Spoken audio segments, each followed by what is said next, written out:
Now, in the last lesson, we looked at how we can use jQuery to manipulate text in our web page. But in this lesson, we're going to look at how we can also use it to manipulate attributes. Now, attributes are things such as, for example, if you had an image, then it would have a source, right? So, for example, drum.png. And if you had a anchor tag, then that might be the href, right? https www.google.com. So if we wanted to be able to get and set these attributes on the fly using JavaScript and jQuery, then we have a really simple method that we can tap into. So we can select our image and we can use attr for the attribute method. Then inside the parentheses, we're going to give the name of the attribute that we want. So for example, for our image, that will be the src or the source. And now I can console log this result. And if I hit save and go to our website and refresh, you'll see that we failed to load our resource because in our project, we currently don't actually have an image.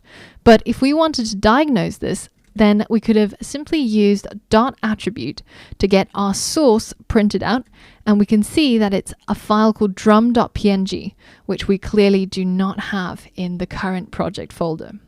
Now, in addition to getting the value of the attribute, you can also set the value of the attribute. So for example, let's select our anchor tag this time, and we're going to use the attr method, attribute method again.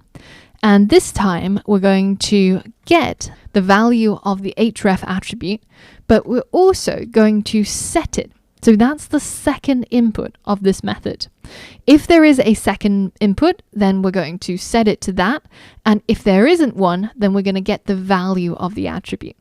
So let's say that we've decided that we want to look after the underdogs and we're going to direct people towards yahoo.com instead of Google. I'm not sure if anybody uses Yahoo anymore, but let's give that a go. So this code will select all of the anchor tags on our website and change the href attribute to yahoo.com. Whereas previously it was google.com. And I'll give that anchor tag a value of search. So now if we hit refresh and we click on our anchor tag, then it should take us to Yahoo. Whereas without this line of code, then it'll take us to the original destination, which was google.com. Now remember that a class is also an HTML attribute. So that means that if we had our h1, let's just apply those awful styles again, big title and margin 50.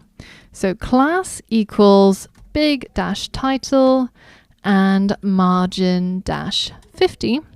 Then if we refresh our website and go into our console and we select our h1 to get its class attribute, then you can see that it'll print out all of the classes that are currently applied to the h1.